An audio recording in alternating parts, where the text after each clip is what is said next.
오늘 하나님의 말씀 5장 전체 솔로몬의 성전 건축 준비라는 제목으로 하나님 말씀을 살펴보겠습니다. 다윗은 하나님께서 거하실 집, 다시 말하면 이제 성전이죠. 그걸 짓기를 굉장히 이제 염원했기 때문에 서원까지도 했어요. 근데 하나님께서 이런 다윗의 간절한 바람을 갖다가 거부하시고 성전을 건설하는 영광을 그의 아들에게 주시겠다고 이제 말씀하셨습니다. 하나님께서는 하나님의 집을 건설하기를 그렇게 간절하게 염원했던 다윗을 위해 오히려 그에게 영원한 집을 약속하셨어요.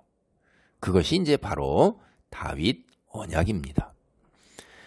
하나님의 말씀을 들은 다윗은 아들 솔로몬이 건축하게 될 성전을 위해서 이제 그 많은 물질 그리고 재료들을 축적했을 뿐 아니라 이제 성전이 어떻게 건축되어야 하는가에 관해서도 솔로몬에게 조언까지 남겼어요. 그게 이제 역대상 22장 1절로 19절, 28장 1절로 21절에 보면 나옵니다. 왕위에 오른 솔로몬, 이제 드디어 성전을 건축할 차례가 되었습니다. 앞서 말한 바와 같이 솔로몬은 하나님께로부터 세상의 그 누구와도 비교할 수 없는 그 엄청난 지혜를 받았어요. 그래서 이 성전을 지을 자격, 이건 충분히 있는 거죠. 지혜의 사람이니까. 솔로몬은 이스라엘의 그 연합 유지, 그리고 안정적 통치 자신의 그걸 위해서 그 여호와의 종교를 갖다가 중앙화하는 것이 얼마나 중요한가 하는 것을 잘 알고 있었어요. 그러니까 성전을 예루살렘에 건축하게 되면 자신이 이제 엄청난 정치적 힘을 얻게 된다 하는 것을 의식하고 있었다는 말입니다. 그러니까 이스라엘 백성이 하나님 말씀에 따라서 매년 3차례씩 성전을 찾아올 거란 말이에요. 절기에. 그래서 이들을 잘 관리하고 그다음에 감시하면 그만큼 효율적으로 이스라엘 백성들을 통제하고 통치할 수 있었다는 것을 잘 알고 있다는 말입니다. 성전 건축은 출애굽 이후에 이스라엘의 수건 사업이었습니다. 이스라엘에게 있어서는 대단히 큰 역사적 의미를 지닌 과업이었다. 이렇게 말씀드릴 수 있죠. 하나님께서는 이미 사실 모세를 통해서 언젠가는 이스라엘이 하나님께서 지정하신 한 곳에서만 예배를 드리는 날이 올 것이라고 이미 신명기 12장 11절, 16장 15절로 16절을 보면 알 수 있어요. 거기서 말씀하셨어요, 이미. 그래서 출애굽 이후로 거의 이제 지금 약 한 500여 년 대략 그 정도 세월이 지난 지금 이 순간이에요. 그 역사적인 수원 사업, 그의 현실로 이제 드러나게 되는 순간입니다.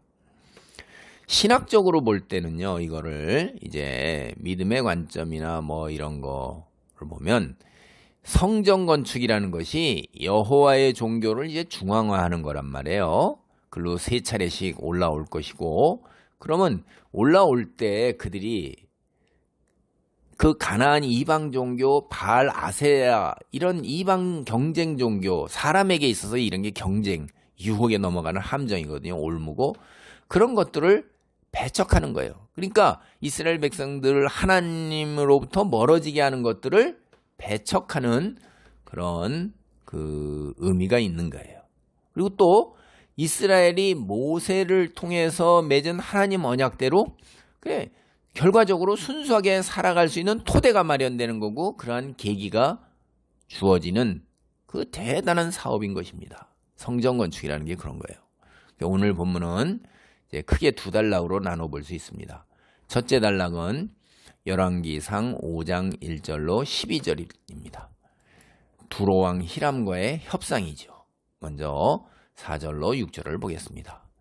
이제 내 하나님 여호와께서 내게 사방에 태평을 주심에 원수도 없고 재앙도 없도다. 여호와께서 내 아버지 다윗에게 하신 말씀에 내가 너를 이어 내 자리에 오르게 할 내 아들 그가 내 이름을 위하여 성전을 건축하리라 하신 대로 내 하나님 여호와의 이름을 위하여 성전을 건축하려 하오니 당신은 명령을 내려 나를 위하여 레바논에서 백향목을 베어내게 하소서. 내 종과 당신의 종이 함께 할 것이요 또 내가 당신의 모든 말씀대로 당신의 종의 삭을 당신에게 드리리이다. 당신도 알거니와 우리 중에는 시돈 사람처럼 벌목을 잘하는 자가 없나이다. 이제 이 4절로 6절 단락이 솔로몬이 두로왕 히람에게 보낸 편지예요. 외교문서죠, 오늘 보면. 성경은 다윗과 두로의 히람 왕이 사실 오래전부터 좋은 관계에 있었다고 1절에 말하고 있어요. 그리고 사무엘하 5장 11절도 나옵니다. 히람이 다윗을 사랑했다 이렇게 나오는데 이것은 이 둘 사이에 우호적인 조약이 체결되었음을 뜻하는 것입니다. 두로는 주로 무역을 하는 지중해 연안의 도시국가예요. 당시에 가장 큰 배를 타고 아프리카에서 유럽을 왕래하면서 교역을 한 것으로 알려져 있습니다. 두로의 영토의 절반은요 육지에 있었어요. 해안에 있는 육지고 그다음에 절반은 거기서 한 800m 떨어진 섬에 있는 거예요. 그렇게 이루어진 도시국가예요. 외부에서 적들이 침략해 오면 육지에 있는 도시를 포기하고 섬으로 옮겨가서 살았어요. 그래서 섬에 있으면서도 얼마든지 마찬가지로 아프리카, 이집트, 유럽을 왕래하면서 물건을 사고 팔 수 있었던 것이에요. 그렇다 보니까 두로를 정복한다. 이건 거의 대단히 어려운 거예요. 정복한 일이 없죠. 외부 침략 세력들이. 그런데 유일하게 알렉산더 대왕이 육지의 두로를 정복한 후에 거기서 나온 건축물 잔해가지고 섬까지 약 800m에 이르는 길, 제방을 그냥 쌓아버려서 섬마저 정복했어요. 그 이후로 두로는 완전히 망했고 육지와 섬 사이에 이제 그 제방 같은 길을 쌓았다고 그러잖아요. 거기에 이제 모래가 쌓여서 그냥 길이 돼 버리니까 이게 반도가 돼 버린 거예요. 섬이 사라져 버린 겁니다. 그래서 그런 이제 이런 도시가 이제 두로였다 이 말이에요. 솔로몬 당대에는 이제 상당한 이제 교역을 하는 부흥 국가였죠.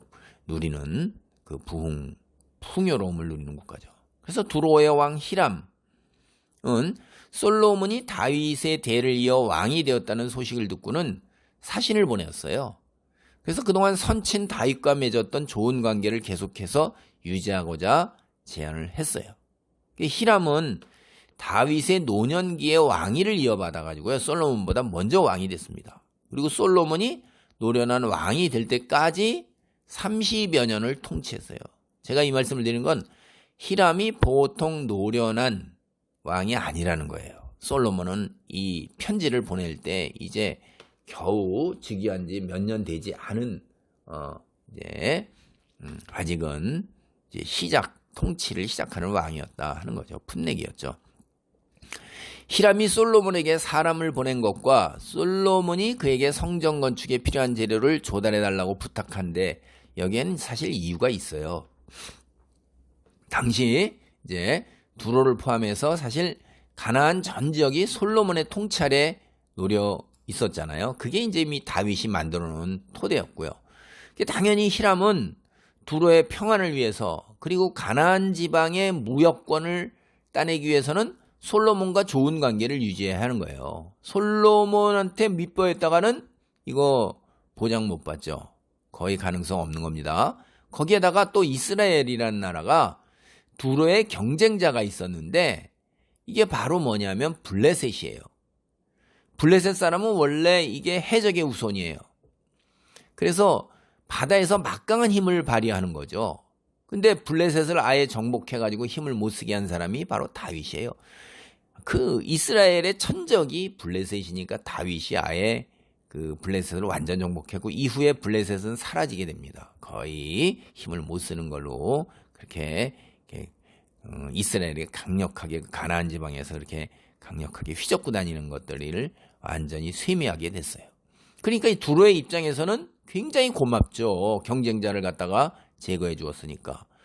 그래서 두로왕 히람은 이런저런 이유로 해서 다윗의 아들 솔로몬과도 좋은 관계를 이제 유지할 필요가 있었던 거예요. 근데 솔로몬이 히람에게 얻은 게 뭘까요? 두로는 사실 아프리카, 이집트, 가나안, 지중해 연안, 유럽 등지를 돌아다니면서 무역을 했다고 제가 말씀드렸죠. 그러니까 이 세상에서 가장 진귀한 것, 보배로운 것들을 얼마든지 구할 능력이 있는 거예요. 솔로몬은 여호와의 성전과 자신의 왕궁을 건축하는데 세상에서 가장 진귀한 것들을 사용하기를 원했고 사실 히람 왕의 도움을 받아야 하는 거예요. 이럴 때. 그래서 두로는 대륙을 오가면서 무역을 했단 말이에요. 그러면 세계에서 가장 앞선 최첨단 건축 기술도 구해서 제공해 줄 수 있는 거예요. 여러분 그리스, 로마 이런 쪽이나 뭐 페니키아 뭐 등등 혹은 이집트 건축 기술 다 있잖아요. 그러니까 솔로몬은 히람 왕에게 이제 이렇게 화답 편지를 써서 자초지종을 설명하고 여호와의 성전을 건축하는 것을 도와달라고 요청했던 것입니다. 그래서 제가 읽어드린 게 바로 그 부분이에요. 솔로몬은 아버지 다윗이 성전 건축을 간절하게 염원했지만 그의 시대에는 전쟁이 끊이지 않아서 현실적으로 불가능했고 지금은 사방에 평안이 있으니 성전 건축을 할 만한 시기라고 했습니다. 3, 4절에 그렇게 나오고 있죠. 솔로몬은 또한 자신이 성전을 건축하는 것이 여호와 하나님 말씀을 성취하는 것이라고 이야기했어요. 그게 5절입니다.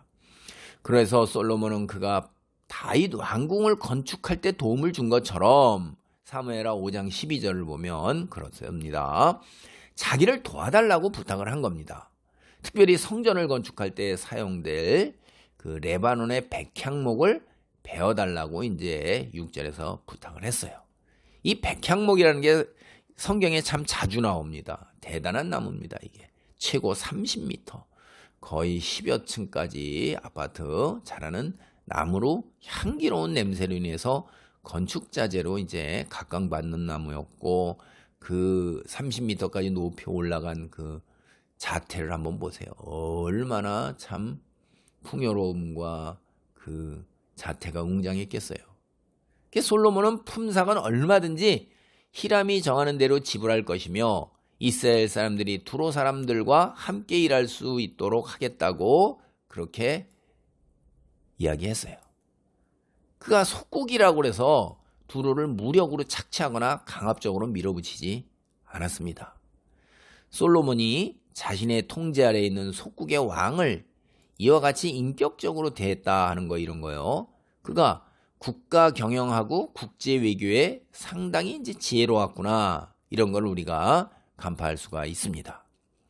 왜 그러냐면 여러분이 아시는 것처럼 역사를 보면 현실적으로 강대국이 약소국을 일방적으로 착취했지 이렇게 인격적으로 대우해 가지고선 온전한 대가를 다 지불하는 일이 찾아보기는 거의 없습니다.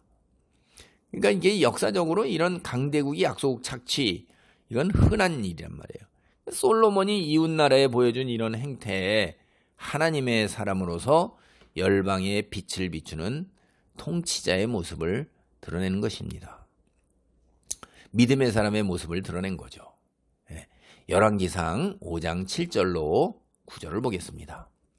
히람이 솔로몬의 말을 듣고 크게 기뻐하여 이르되 오늘 여호와를 찬양할지로다. 그가 다윗에게 지혜로운 아들을 주사 그 많은 백성을 다스리게 하셨도다 하고 이에 솔로몬에게 사람을 보내어 이르되 당신이 사람을 보내어 하신 말씀을 내가 들었거니와 내 백향목 제목과 잣나무 제목에 대하여는 당신이 바라시는 대로 할지라. 내 종이 레바논에서 바다로 운반하겠고 내가 그것을 바다에서 뗏목으로 엮어 당신이 지정하는 곳으로 보내고 거기서 그것을 풀리니 당신은 받으시고 내 원을 이루어 나의 궁정을 위하여 음식물을 주소서 하고. 여기 본문을 보면 솔로몬의 편지를 받은 히람은 매우 기뻐했습니다. 그는 백향목뿐만 아니라 솔로몬이 말하지도 않은 잣나무까지 제공하겠다고 말했던 것입니다. 그리고 이 제목들을 어떻게 가져다 줄 것인가에 대해서도 구체적으로 제안했습니다.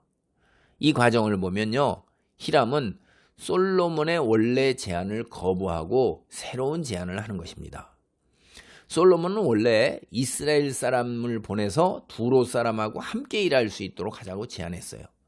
근데 히람은 자기 사람들만으로 벌목하기에 충분할 뿐만 아니라 베어낸 나무들을 뗏목으로 엮어서 솔로몬이 지정한 항구까지 운반해 주겠다고 제안한 겁니다.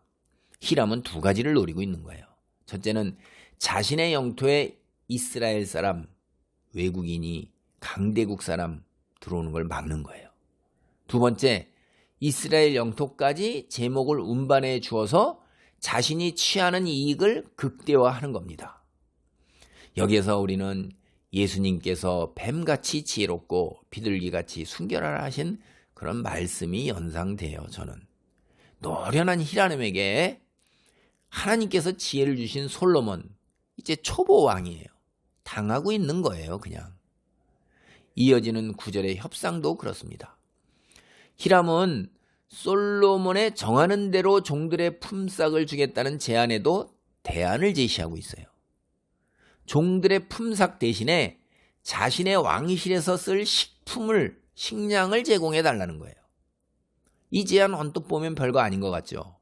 근데 사실은 이게요, 솔로몬에 대한 상당한 경계심이 들어있고 깊은 이 정치적 전략입니다. 이게 만일 솔로몬이 히람의 일꾼에게 품삯을 준다면 그들은 히람이 아니라 솔로몬의 일꾼이 되는 거예요. 돈을 주는 사람의 말을 듣고 통제 아래 놓이게 되는 거죠. 이런 상황은 히람 자신의 통치권에 상당한 위협인 것입니다. 이게 자신이 통치하는 자신의 사람들, 자신의 일꾼들을 품삯 자신이 주어야죠. 그래야 여전히 자신의 통치와 자신의 그 말에 따를 거란 말이에요. 평범한 외교서신이 이렇게 오는 것 같지만, 그리고 가는 것 같지만 사실 그 밑에는 고도의 정치적 계산이 깔려 있는 것입니다. 여기서 이어지는 우리가 10절, 12절에서 솔로몬이 어떻게 했는가를 보겠습니다. 열왕기상 5장 10절로 12절입니다. 솔로몬의 모든 원대로 백향목 제목과 잣나무 제목을 주매 솔로몬이 히람에게 그의 궁정의 음식물로 밀 2만 고루와 맑은 기름 20고루를 주고 해마다 그와 같이 주었더라. 여호와께서 그의 말씀대로 솔로몬에게 지혜를 주신 고로 히람과 솔로몬이 친목하여 두 사람이 함께 약조를 맺었더라. 이 약조를 맺은데 어떻게 된 거예요? 솔로몬의 첫 제안이 아니라 노련한 히람 왕의 제안대로 다 바뀐 겁니다. 여기 보면은 그렇다 이 말이에요. 그래서 이제 합의한 대로 히람은 솔로몬이 원하는 만큼 백향목하고 잣나무 제목을 보낸 겁니다. 그 대가로 솔로몬은 매년 히람에게 왕실에서 쓸 밀 2만 섬하고 짜낸 기름 20섬을 보냈어요. 사실 이거 여러분 보면 아시지만 왕실에서 쓴다는 건 핑계에 지나지 않는 거죠. 그게 그만큼 돈으로 등가 교환하기가 쉬운 거고 식량과 아주 귀한 기름 그런 거예요. 우리가 앞서 봤지만 열왕기상 4장 22절로 23절 솔로몬의 왕실에 하루에 쓰는 밀가루 90섬이란 말이에요. 90섬. 1년 동안에 필요한 밀가루는 계산해보면 365를 곱하면 32,850섬 나와요. 대략 한 33,000섬 나온단 말이에요. 이게 이제 왕실이라고 그러지만 사실은 그게 국가에서 경영하는데 필요한 그거죠. 이게 두로 같은 도시국가도 왕실에서 1년에 밀 2만 섬을 식량으로 사용할 만한, 그러니까 두로가 그걸 갖다가 다 사용할 만한 인구가 나오지 않는 거예요. 여기는 교육하는 나라잖아요. 상품이 있으면 식량이라는 게 얼마나 귀한 겁니까? 두로의 도시국가에서 자체가 나오질 않아요. 그런 거 대단히 많은 양이죠. 거기다 짜낸 기름이라는 것은 이건 특별한 가공을 통해 얻어진 올리브 기름이에요. 매우 귀하고 매우 값비싼 거예요. 보통 올리브 기름은 눌러서 압착해서 힘으로 이겨서 얻어요. 근데 이 짜낸 기름은 이제 씨앗이 떫고 스스름하잖아요. 그래서 씨앗을 깨지 않는 거예요. 살살 빻아가지고 살살 해가지고서 끓이는 거예요.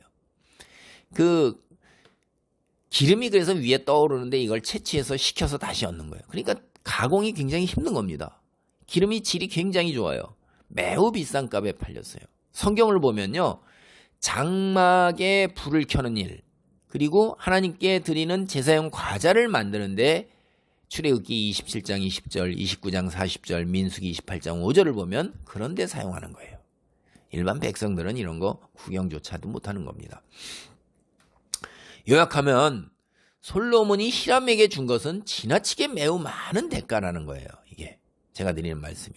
왕이 된 지 이제 4년 채 안 됐는데 솔로몬이 하나님께서 지혜를 주셨음에도 불구하고 오랜 세월 왕위에 앉아있는 노련한 히람의 손아귀에서 놀아나고 있다 하는 걸 제가 말씀드리고 싶은 거예요.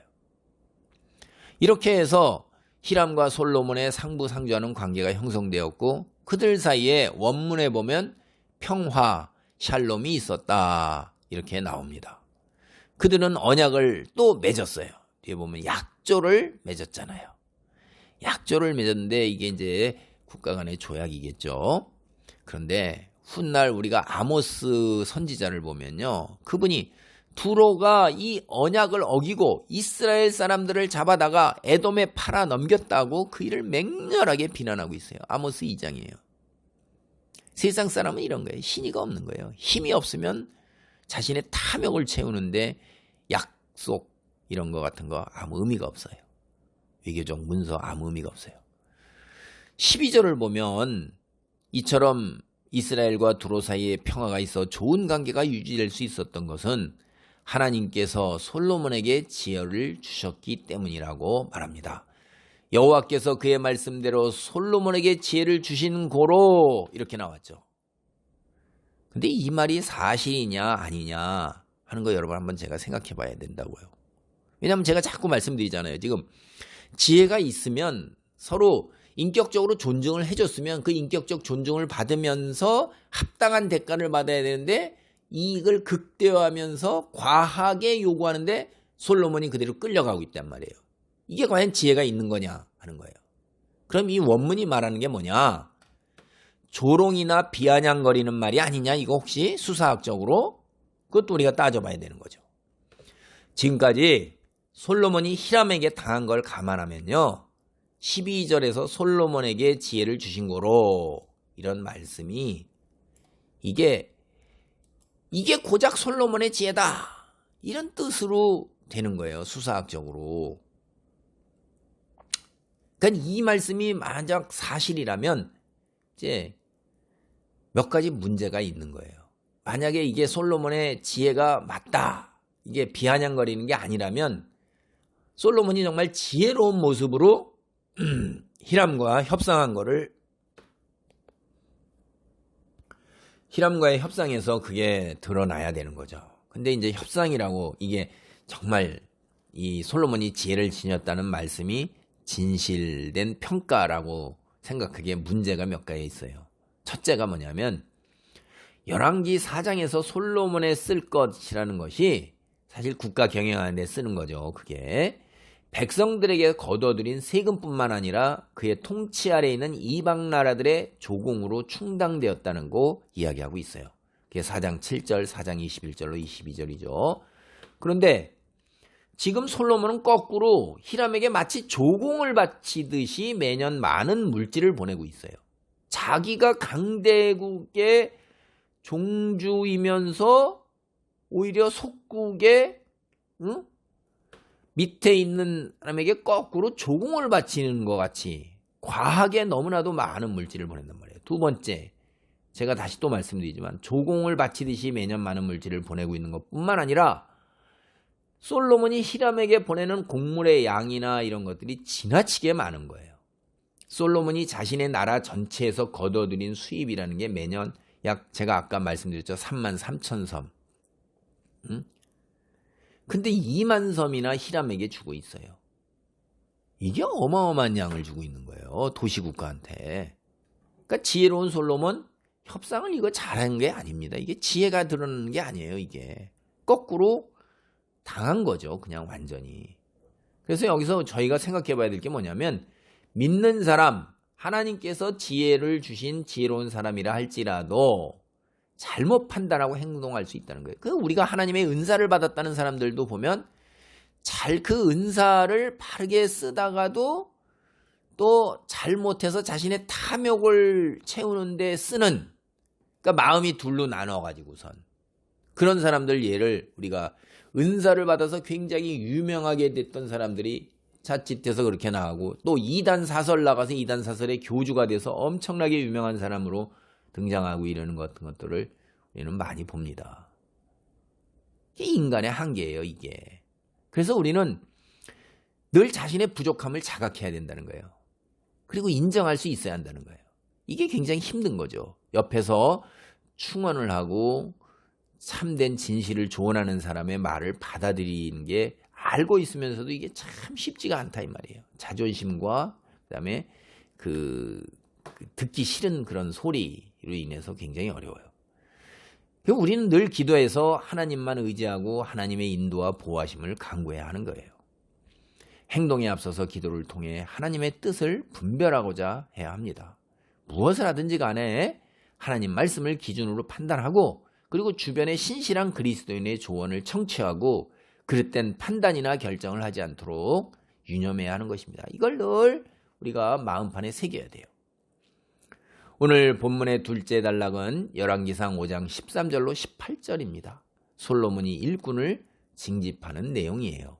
이래 솔로몬 왕이 온 이스라엘 가운데서 역군을 불러일으키니 그 역군의 수가 3만 명이라 솔로몬이 그들을 한 달에 10,000명씩 번갈아 레바논으로 보내매 그들이 한 달은 레바논에 있고 두 달은 집에 있으며 아도니람은 감독이 되었고 솔로몬에게 또 짐꾼이 7만 명이요 산에서 돌을 뜨는 자가 8만 명이며 이외에 그 사역을 감동하는 관리가 3,300명이라 그들이 일하는 백성을 거느렸더라. 이에 왕이 명령을 내려 크고 귀한 돌을 떠다가 다듬어서 성전의 기초석으로 놓게 하매 솔로몬의 건축자와 히람의 건축자와 그발 사람이 돌을 다듬고 성전을 건축하기 위하여 제목과 돌들을 갖추니라. 솔로몬은요 전국에서 먼저 3만 명의 일꾼을 징집을 했어요. 그는 이 사람들이 한 달은 레바논에서 일을 하게 했고 두 달은 집에 있게 했습니다. 그리고 또 솔로몬은 15만 명을 또 추가로 징집을 했는데 7만 명은 짐을 운반하게 했고 8만 명은 산에서 돌을 뜨게 했어요. 채석장 일을 한 거죠. 이 일을 관리하는 총책임자가 아도니람이 있습니다. 아도니람.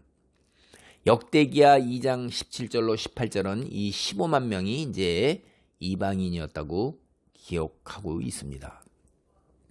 사실 다윗도 인력을 이제 강제로 동원해서 부역을 시킨 적이 있어요. 그러니까 솔로몬이 강제로 부역을 이렇게 성전 건축과 궁궐 건축하는데 뭐 해서는 안 된다 이런 건 아니고 국가에선 그런 거는 당연히 있는 일이니까 뭐 있을 수 있는 일이에요. 근데 이제 문제는 뭐냐면 이 부역의 규모가 국가에 비하면 엄청나게 컸다는 거죠. 그러니까 성전과 궁전이 화려하면 할수록 더 많은 사람들이 강제로 동원되어야 되고 희생해야 하는 그런 어두운 면도 있다는 거예요. 그리고 이 인력을 감독하는데 3,300명의 책임자와 책임자를 관리하는 인원이 550명에 달해서 총 3,850명의 관리자가 있었습니다. 역대하 8장 10절에도 이 이야기가 나옵니다. 총 인원수만 똑같이 맞아요. 성전 건축에 사용될 돌하고 나무에 대한 마무리 작업, 이건 솔로몬의 기술자들하고 히람의 기술자들하고 그리고 그발 사람이 맡았어요. 그발은 페니키아의 항구 도시예요. 비브로스라는 걸 이야기합니다. 기록에 의하면 비브로스는 솔로몬 당대에 독립을 누리는 도시 국가인데 이제 기술이 상당히 높으니까 솔로몬이 이들하고 따로 계약을 체결해서 그 기술자를 데려와서 썼을 거예요. 어찌되었든 간에 엄청나게 많은 사람이 성전 건축을 위해서 동원되어서 부역에 종사하고 있는 것입니다. 그런데 제가 읽어드린 본문을 보면 히람은 이미 이스라엘 사람들의 도움 없이 백향목과 잣나무를 벌목해서 이스라엘 항구까지 운반해 주겠다고 했어요. 근데 솔로몬이 10,000명이나 되는 일꾼들을 교체해 가면서 레바논에 보낸 것은 이건 또 무슨 일일까요, 이게? 이게 이제 두 가지로 우리가 살펴볼 수 있어요.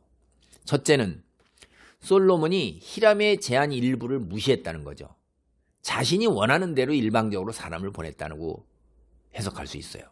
이 경우에 솔로몬이 히람을 인격적으로 대면서 동등한 자격으로 그 조약을 맺었지만은, 계약을 맺었지만 자신이 군주이고 히람은 종속자라는 것을 확실하게 인식시켜주기 위해서 그냥 제안의 일부는 무시해버리고 자기 일방적으로 그냥 그렇게 했다. 자기의 힘을 드러내는 거죠. 그랬다고 우리가 해석할 수 있어요.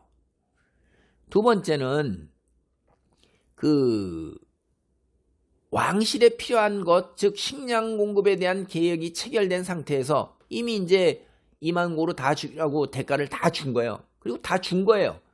그리고 나서도 일꾼을 보내는 거예요. 그러니까 이런 해석에 따르면 솔로몬이 합의한 계약이라는 건 아주 형편없는 거예요. 돈은 돈대로 주고 거기에다 일꾼들을 또 추가로 보내는 거예요. 이거 완전 바보 같은 짓 아닙니까? 어찌되었든 간에. 그래서 정확히 이제 솔로몬이 10,000명이나 되는 일꾼을 레바논에 보낸 이유가 성경에 나와 있지는 않아요. 우리는 이 두 가지 혹은 두 가지 다 합친 이런 해석이 가능한가, 이런 정도 짐작을 해볼 뿐입니다. 오늘 말씀을 정리하겠습니다. 솔로몬은 하나님께 지혜를 간구했고 그 결과 하나님께 엄청난 지혜를 받았어요. 그런데 아쉬운 것은 오늘 본문을 보면 그 지혜를 온전히 바르게 사용하지 못하고 있는 것입니다. 그는 자기 통제 아래에 있는 두로왕 히람과 계약을 맺는 데 있어서도 하나님께로부터 받은 엄청난 지혜를 제대로 활용하지 못하고 있는 거예요. 그가 히람과 맺은 계약은 좋은 조건이 아닌, 순전히 이제 경제적 관점에서만 보면, 정치적 관점도 볼 수도 있지만 굉장히 불리한 계약이에요. 정치적 관점에서도 그거는 자기의 위상을 제대로 드러내지 못한 계약이에요.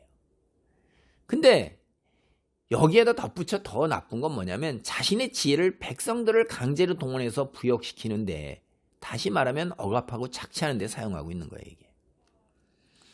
물론 하나님의 성전을 짓기 위해서 불가피하다 이렇게 말할 수 있어요. 근데 여러분이 뒤에 이어지는 본문을 보면 그가 성전보다 궁전 건축에 훨씬 더 힘을 씁니다. 궁전 건축에 힘쓰다 보니 성전 건축이 방해를 받기도 했다는 이야기도 나와요. 이게 뭐예요? 믿는 사람이라 할지라도 솔로몬처럼 마음이 나뉠 수 있고 한편 세상으로 더 마음이 기울 수 있다, 이걸 깨닫는 거예요. 우리는 여기서 베드로 사도가 그래서 하나님을 향한 한 마음을 품으라고 우리에게 권면하는 거예요. 거듭 말합니다. 솔로몬처럼 하나님의 축복을 받아도 자칫 세상으로 눈을 돌리면 결국 마음이 나뉘고 하나님이 주신 축복에도 불구하고 믿음이 흔들리게 되는 그런 경지까지도 이르게 됩니다. 우리는 축복이, 은혜가 구원으로 연결되도록 항상 깨어있는 그런 믿음의 사람이 되어야 할 것입니다. 아멘. 할렐루야. 하나님 감사합니다. 솔로몬은 아버지 세상에 그 누구와 비교할 수 없는 엄청난 은혜와 또 물질적인 축복을 받았음에도 불구하고 그 축복이 구원의 은혜로 연결되는 것에서 아버지 상당히 흔들리고 있음을 봅니다.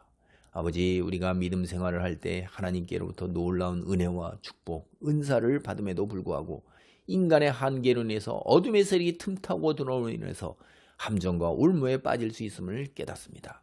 늘 항상 신실한 그리스도인과 교제하며 그들의 조언을 귀담아 듣고 기도하고 말씀 읽고 하나님 향한 한 마음을 지닐 수 있도록 아버지 늘 깨어 유념하고 자각하도록 아버지 하나님 우리를 붙들어 주옵소서. 주님만 홀로 영광받아 주옵소서. 예수님의 이름으로 기도하옵나이다. 아멘.